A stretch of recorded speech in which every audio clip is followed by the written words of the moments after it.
서울에 입지 좋으면서 신축인 아파트는 몇 개나 될까요? 안녕하세요, 재테크닉입니다. 제가 부동산 투자를 모르던 때에 가장 궁금한 게 있었는데요. 도대체 몇십억 하는 집을 누가 사느냐는 거였어요. 직장인이 평생 모아도 1년 모으기 힘들잖아요. 살 수 있는 사람이 별로 없으면 수요 공급의 법칙에 따라서 몇십억 하는 말도 안 되는 아파트 가격이 언젠가는 떨어질 거라고 굳게 믿고 있었던 시절이 있었죠. 하지만 부동산 공부를 시작하고 보니까 그게 아니었어요.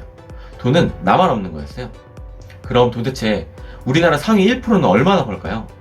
국세청의 가장 최신 자료에 따르면 근로소득을 버는 사람은 대한민국에 1950만 명 가량도 있어요. 그 중에 상위 10%면 195만 명이잖아요. 그 상위 10%의 연봉이 6,600만 원이나 되더라고요. 즉 내 연봉이 6,500만 원이라고 가정하면 나보다 잘 버는 사람이 적어도 195만 명이라는 이야기예요.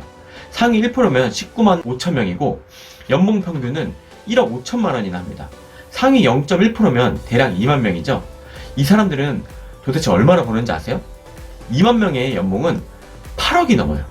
매년 최소 8억 이상 버는 2만 명이 아파트를 살 수요가 있다는 거죠. 그런 공급은 얼마나 있을까요? 사람들이 아파트를 가장 선호하니 아파트 세대수를 볼게요. 통계청 자료를 출처로 서울의 아파트 세대수는 2020년 기준 154만 세대예요. 154만 세대면 엄청 많은 것 같지만 꼭 그렇지만 않아요.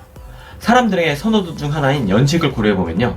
154만 세대 중에 준공 10년차 이내인 준신축 아파트는 30만 8천 세대밖에 안 됩니다. 새 아파트가 정말 부족해요. 준공 20년차 이내인 아파트도 82만 세대밖에 안 됩니다.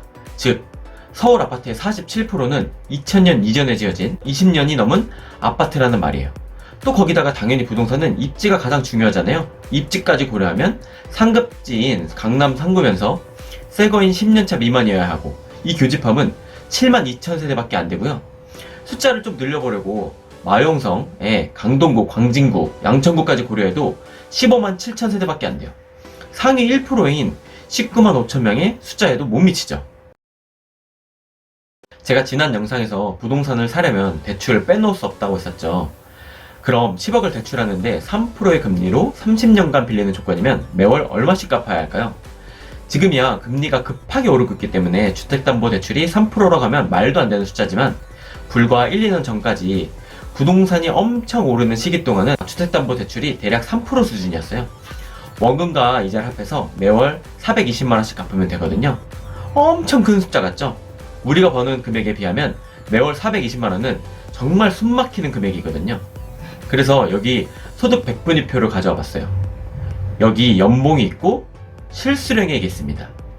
소득 상위 4%의 실수령액은 625만원 정도 되고요.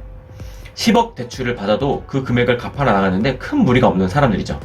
625 빼기 420은 200만원 이상 남으니까요. 근데 상위 4% 버는 사람은 78만 명이나 되네요.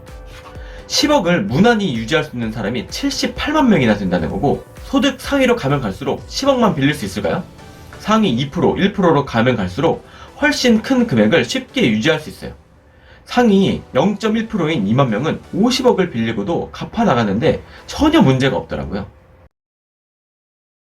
근데 살 수 있는 여력이 연간 소득에서만 나올까요? 소득의 자산은 각자 얼마나 가지고 있을까요? 대한민국 상위 20%인 1000만여 명의 순자산은 10억이 넘는다는 통계청 자료가 있네요. 대출이 없는 실제 재산이 10억이 넘는 사람이 1000만 명이 넘으니 그 재산 10억에 엄청난 소득까지 합하면 몇십억짜리 아파트 수요가 있는 것은 당연하겠죠. 대출 규제가 있다고 하지만 살 수 있는 여력은 충분했을 것 같아요. 상위 20%가 10억이면 상위 10%, 상위 5%의 자산은 가는조차 안 가니까요.